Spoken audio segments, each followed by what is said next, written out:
Bonsoir mes chers élèves, ravi de vous retrouver.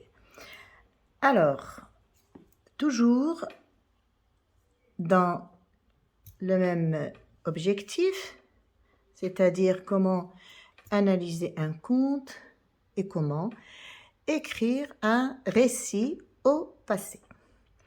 Alors, pour écrire un récit au passé, comme je l'avais déjà expliqué, vous vous rappelez, pour le petit chaperon rouge, je dois obligatoirement employer les temps du récit. Alors, quels sont les temps du récit? Les temps du récit au passé sont le passé simple, l'imparfait et le plus que parfait. Alors, bien sûr, on peut raconter un récit en employant le présent, c'est ce qu'on appelle le présent de narration.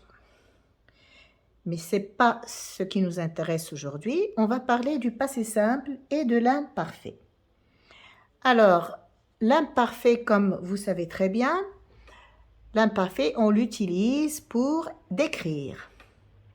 Donc, il a une valeur de description. Il peut avoir aussi une autre valeur, c'est la valeur d'habitude. Alors, pour bien maîtriser les temps de l'imparfait, il faut, bien entendu, savoir conjuguer. Alors, en ce qui concerne le passé simple,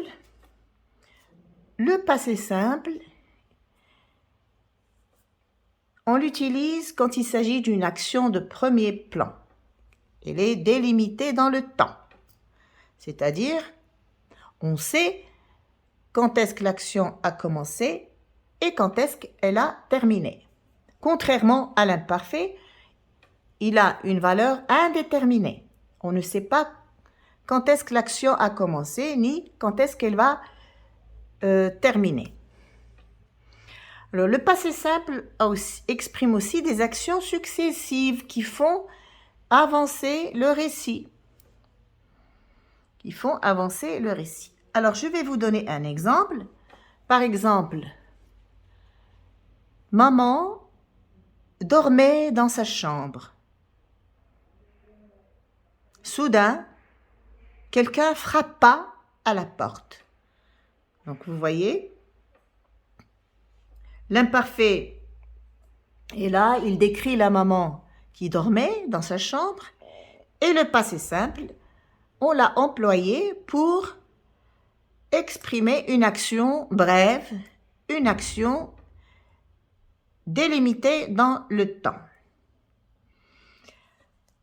Alors, je ne vais pas trop vous compliquer la tâche. Je vais vous dire aussi que à l'oral, on peut employer l'imparfait. Mais très souvent, on emploie le passé composé. On peut employer l'imparfait et le passé composé à l'oral. Mais à l'écrit, on combine le passé simple et l'imparfait. On utilise aussi le plus que parfait quand il s'agit d'une action antérieure.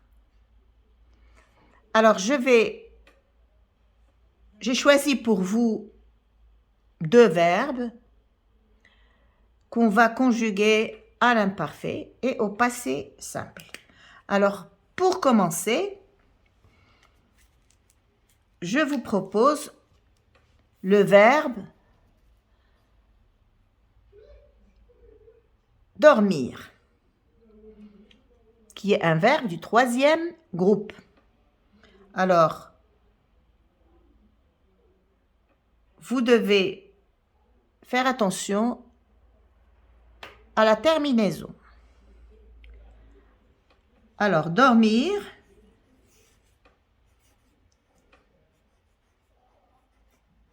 c'est un verbe du troisième groupe qui fait son participe présent de la manière suivante, en dormant. Voilà. Alors, je vais commencer à conjuguer. Je dors, mais attention à la désinence, à la terminaison. Je dormais se termine par A-I-S. Je dormais.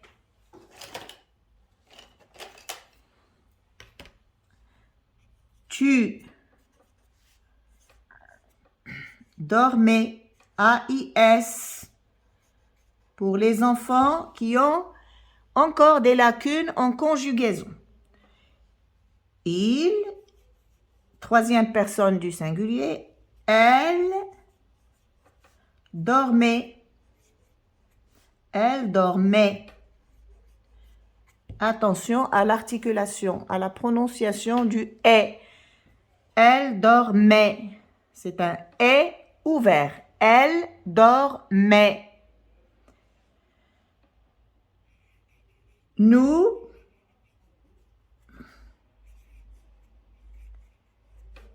dormions. Attention, il ne faut pas oublier le « i ». Nous dormions. Vous dormiez. I-E-Z. Alors ici, j'ai I-O-N-S, I-E-Z. Il, avec S au pluriel, elle dormait.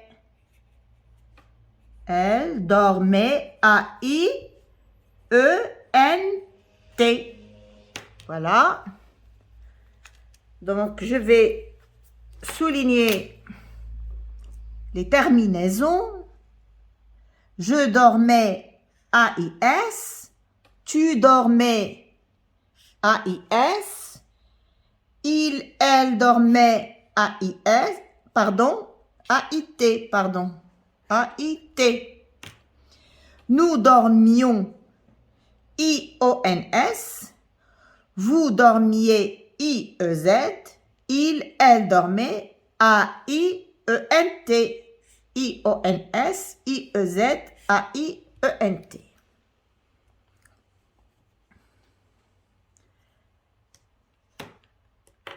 Alors, je vais maintenant le conjuguer au passé simple. Alors pour ce temps, c'est l'imparfait de l'indicatif. Et ici, le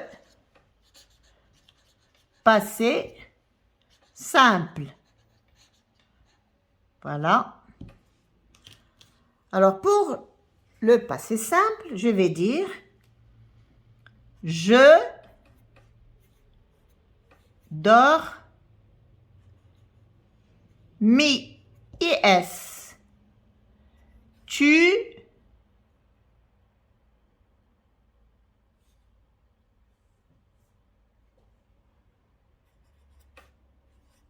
Tu dormis, is. Il, elle dormi, ite. Nous dormîmes. Attention à l'accent circonflexe. Nous dormîmes. Vous dormîtes. Accent circonflexe sur le i. Il avec s, elle, féminin pluriel, masculin pluriel. Elle dormir. Et là, comme vous remarquez, je n'ai pas mis l'accent circonflexe sur le i. je vais souligner les terminaisons. Je dormis, IS. Tu dormis, IS. Il, elle dormit, IT. Nous dormîmes, MES. Ou bien IMES. Vous dormîtes, ITES. Il, elle dormirent, IRENT.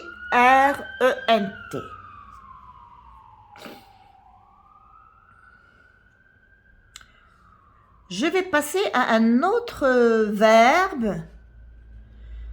Il est très utilisé dans les récits. C'est le verbe être.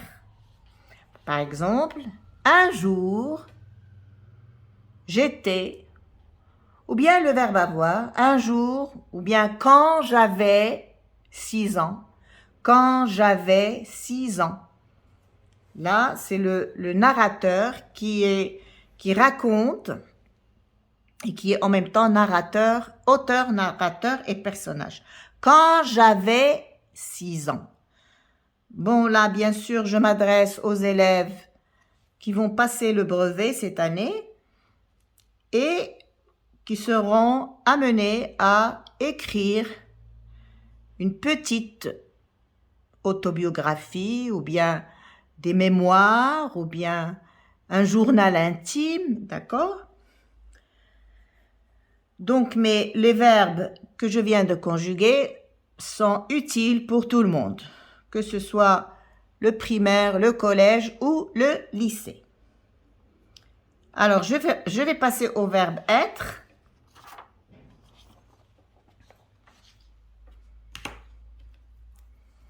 Et avoir. Alors, être. Et là, je vais mettre avoir. Alors, c'est très simple. J'étais, AIS. Tu étais, AIS. Il, elle était, AIT. Nous étions, IONS. Vous étiez, IEZ. Ils, elles étaient, AIENT.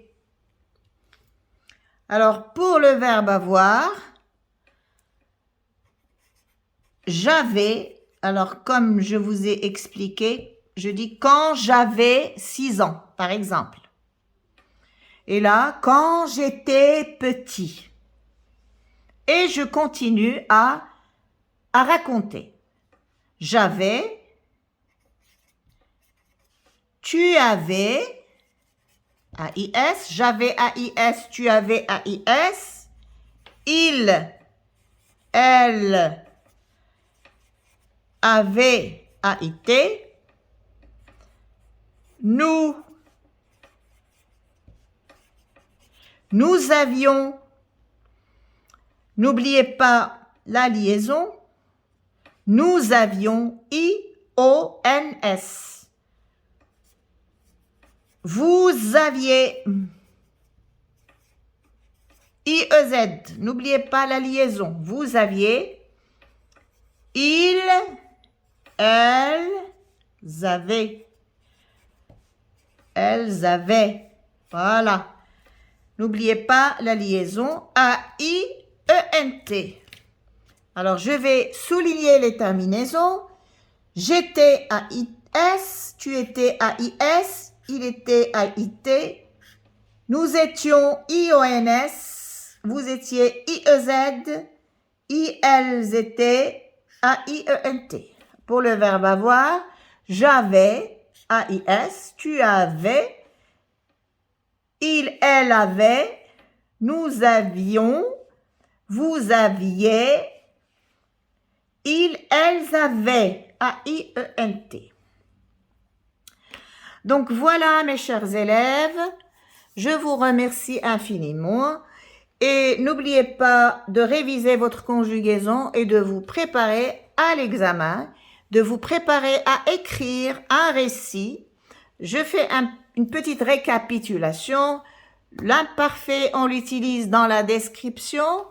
Il a une valeur descriptive, une valeur d'habitude. Par exemple, je dis par exemple, chaque matin, c'est l'habitude, chaque matin, il prenait sa douche.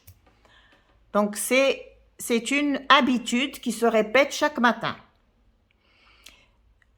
Pour le passé simple, pour le présent, il peut avoir une valeur de narration aussi, mais il peut aussi avoir une valeur de vérité générale.